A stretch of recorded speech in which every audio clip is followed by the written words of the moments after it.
This is the Big O Show. This is the Big O Show. There he is. All right. Technical snafus over. Follow him on Twitter at Marcel_LJ. How are you doing, my friend, now that you got a half day off now?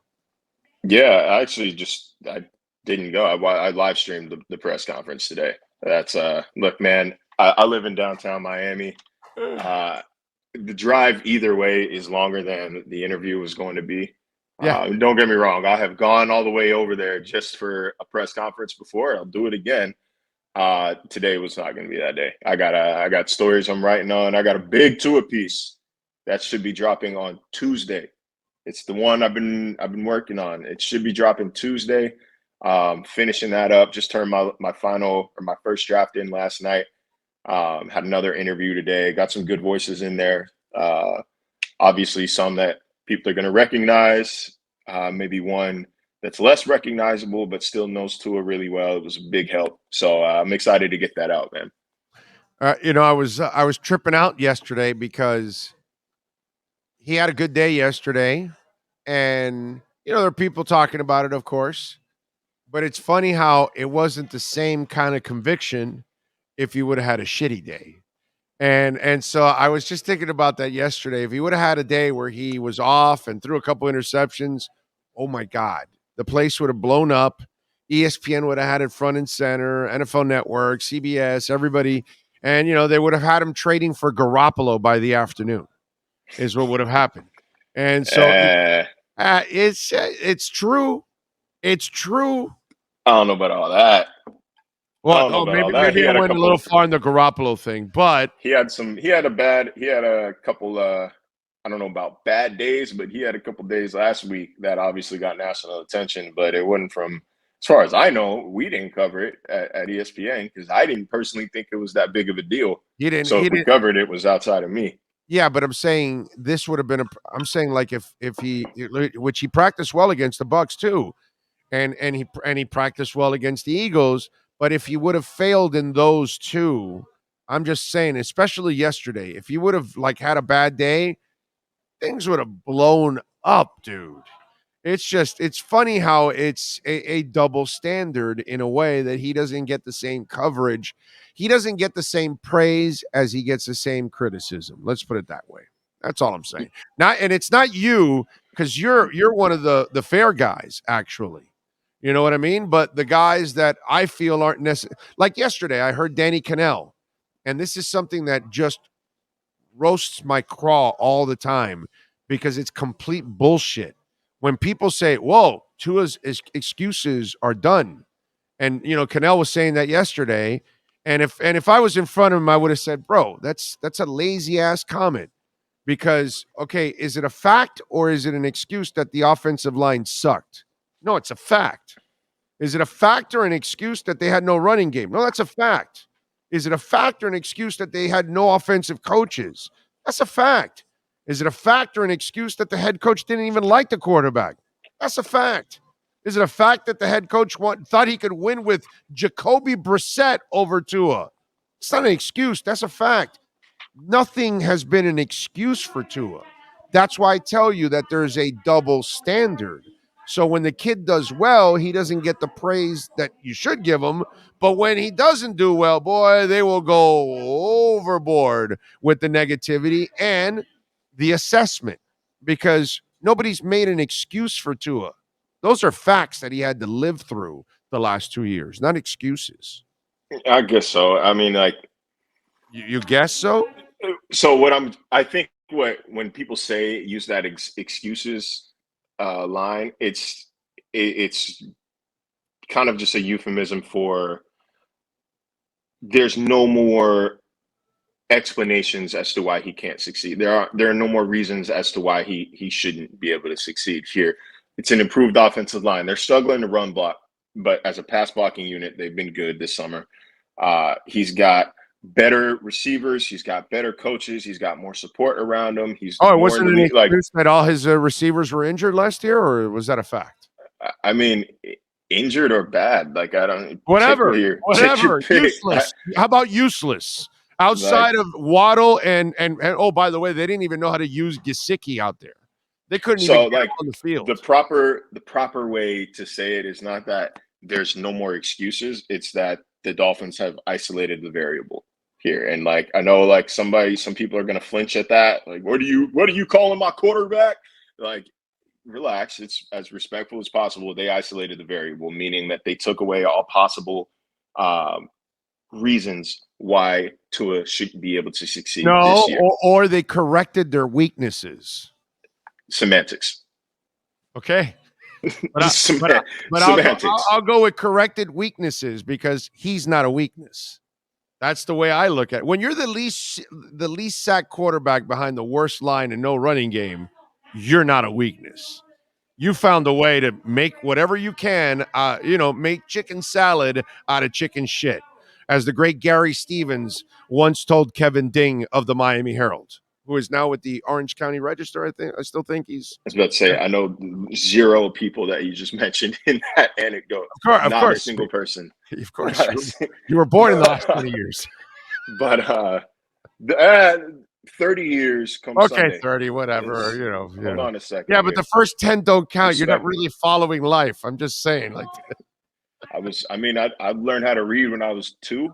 I think. yeah, 2 or but you're not 3. following I life. was smart, man. At 7 and 10, we're not worried about life, bro. You're not worried about the intricacies about what's going on in Dolphin Land. I was because I was covering it. Algebra and worried about the Kings. So That's really all that mattered. Kevin Ding was a Dolphins reporter here in Miami, and he now covers. He's been covering the Lakers, and he's a columnist. I believe it's still the Orange County Register. Good dude, and Gary Stevens was the offensive coordinator. And so, they were asking him about the struggles on the offense and this and that. And it wasn't excuses. They were just facts. And he kind of looks at the guy and says, I can't make chicken salad out of chicken shit. And it became a line that we have used for 2 decades now that exactly Tua can't make chicken salad out of chicken shit. And, they weren't excuses. They were facts that Gary Stevens was throwing out there. And these are the facts that I'm throwing out there that, Tua was working with. He's working with chicken salad now. Look, there are some things. Salad last year. There are some things that Tua can stand to improve. He's not like I'm not saying that he's a weakness, but I'm also not going to say or pretend that he was perfect last year or that like with improved play, a couple of those games, couldn't have been a win. But I think notably, and it all boils down to the arm strength argument, right? Because when you look at it, no quarterback in the NFL completed a higher percentage of passes 25 yards or more downfield than Tua last year. Only one quarterback attempted fewer, and I think Jimmy Garoppolo attempted the same, 18. But that's more of an argument of decision-making and play calling rather than ability. He has the ability to throw the ball downfield. Where the arm strength comes in, and I think Omar has been a big proponent of this over the past year, are his off-platform throws and his throws on the run. His throws outside the pocket, 27 QBR, I believe it was 27th in the NFL last season.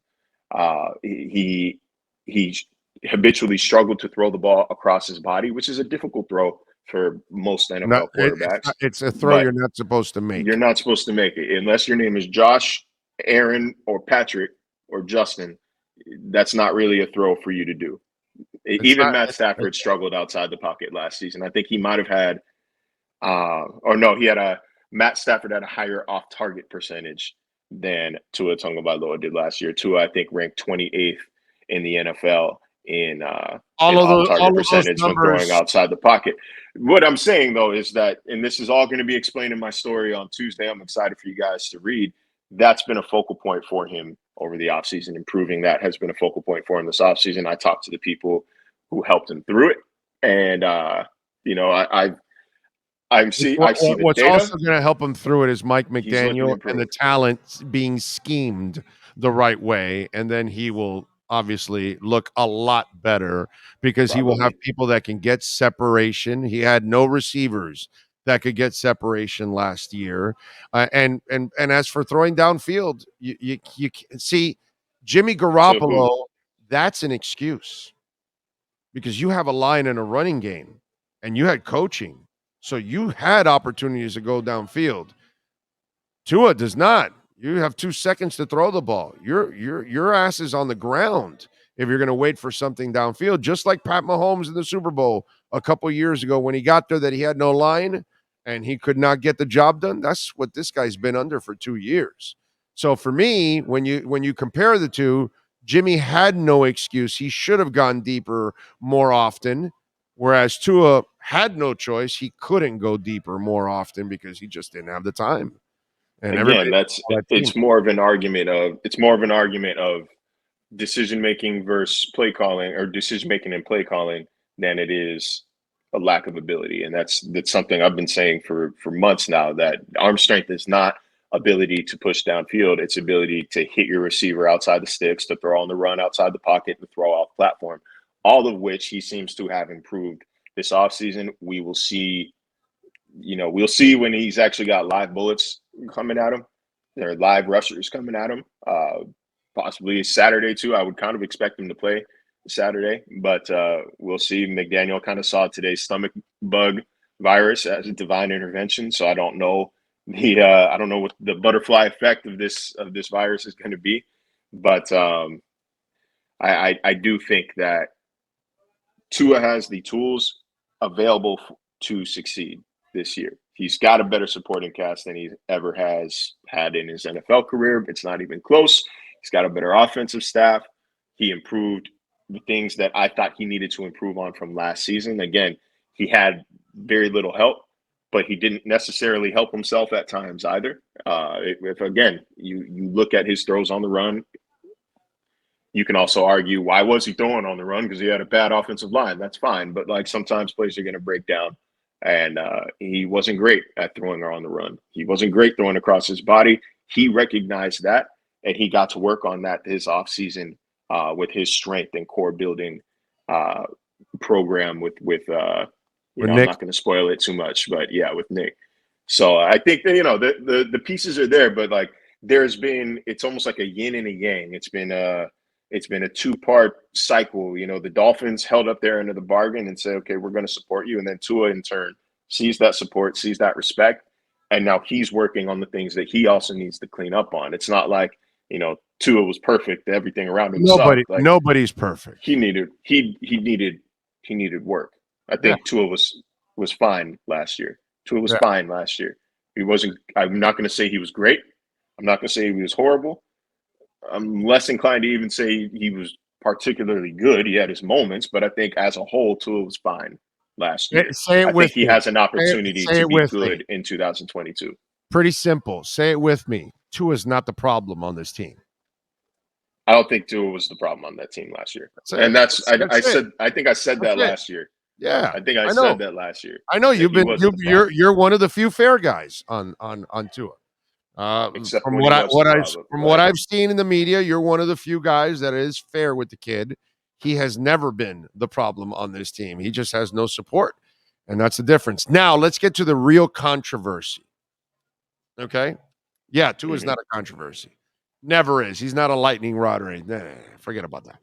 Here's the real controversy I want you thinking now. And I want to know if you've been watching this, because Poupart really didn't get to notice it. He loved what I brought up. So I'm going to ask you now. Okay.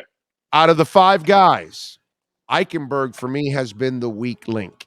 When I watch that line, Austin has been solid. Robert Hunt has been solid. Connor has been solid. The snapping a little high. Yesterday was terrific. And obviously, Teron Armstead's a freaking stud, so we don't have to worry about that. I think, by default. But when I see problems, it comes from Eichenberg. When I watch Michael Dieter, since he came back, he's gotten better and better. And I think yesterday I watched him in the one-on-ones up close, and he dominated. He was awesome yesterday. I personally, with the problems you're having on the offensive line, which is backup really and left guard, I would move Eichenberg out to my swing tackle. I would move Dieter into left guard. Why? Because he's the better guard. That's his natural position. Eichenberg's a natural tackle. It'll suck. You trade it up, all that stuff for him, and he becomes a swing. But so what, dude? When Teron Armstead steps down, then he can move in. Or if you have an injury, you have a guy that's ready and better suited at it. The other thing is, now you put Dieter in the game. God forbid something happens to Connor. He's been in the game the entire time. He's watching what's going on defense. He's watching all the calls that Connor's making. He's in a groove.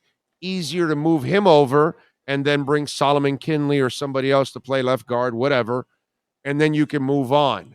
For me, from what I'm seeing, and I don't know offensive line like those guys, I like Dieter better at left guard than Eichenberg, and I would move Eichenberg to my swing tackle. Your thoughts on that craziness? I don't think that that's something they're going to start the season with. I think that Eichenberg, his status as a second-round pick means they are going to give him every opportunity in the world to prove himself capable. That being said, I mean, Solomon Kinley was their starting left guard entering last season. Things can change. Things can change quickly when you start to lose and when you don't do your job, because you got a lot of people relying on you in order for to secure theirs. What have you seen from Eichenberg when you watch? Do you agree with me that he might be the weak link right now out of the five? I think he is the weak link out of the five, but I don't know if I would call him a problem yet. I think I'll keep a closer eye on it this Saturday, the limited snaps he plays, and then I'll go back and watch the Raiders film. I just got my Game Pass renewed, so go back and watch the Raiders film and have a more educated opinion about it. But I know by default that, since the other four are so solid, he is by default the weak link on this line. I do think it's important to remember this is the first offseason where he has practiced that one position. Yeah, and it's and a position that he's still learning. Guard. And he's not a natural guard. He's not a natural guard, but limited time next to Teron Armstead throughout training camp, who isn't necessarily he's practicing. He doesn't. It's not that he's not practicing in full. It's that Teron doesn't always turn in a full practice, if that makes sense. Like, he's not always in the 2-minute drills at the end of practice. He's not always in the game. I think once you get extended run with a healthy Teron Armstead, that's going to help limit the mistakes that you make. That's going to help speed the game up a little bit, or slow the game down a little bit for him, speed up his processing.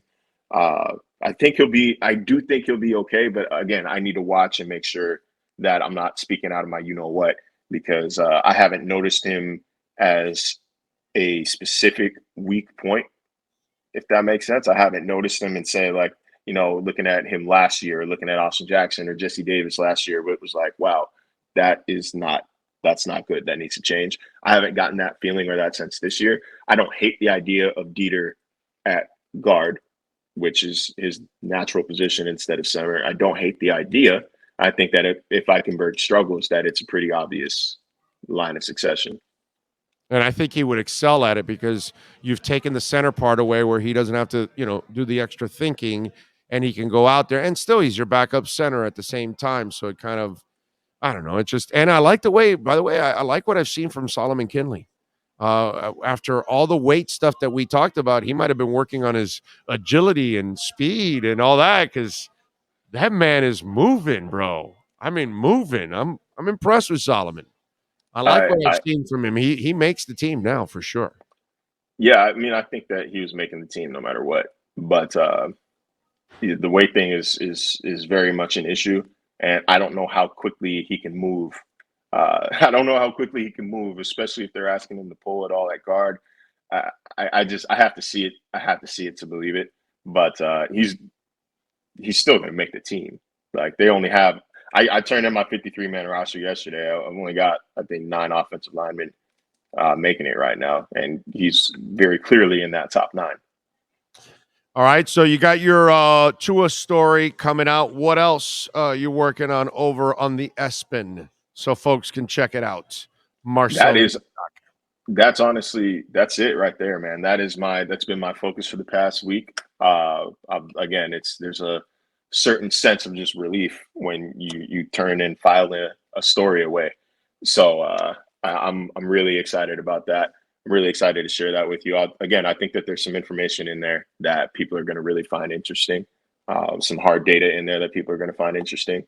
And then, we're going to have an actual roster to talk about. No more projections, no more prediction, no more this and that. We have actual, here's a firm 53, here's a practice squad.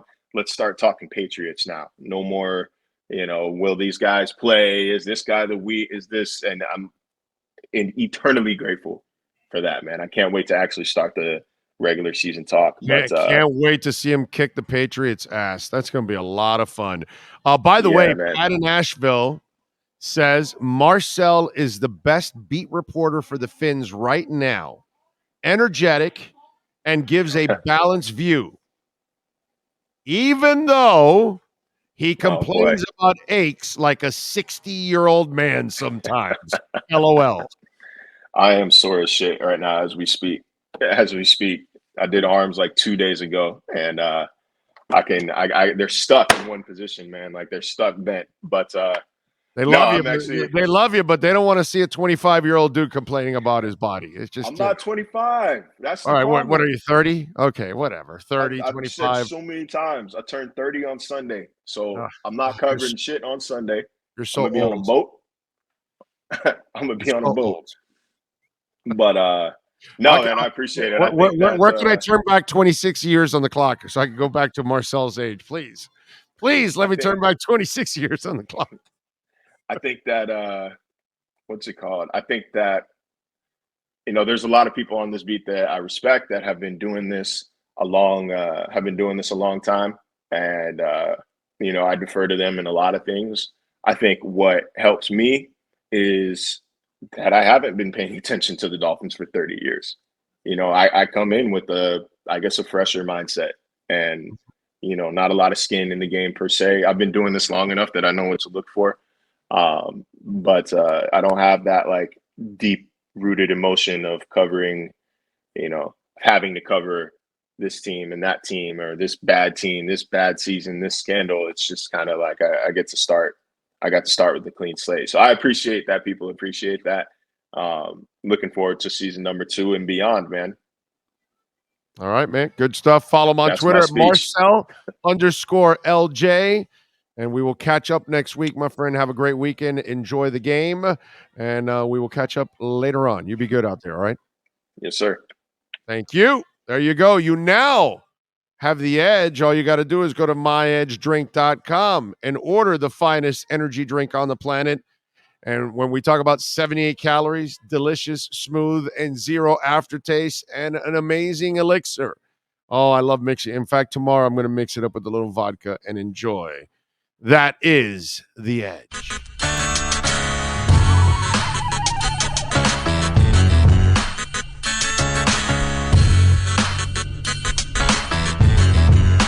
This is the Big O Show.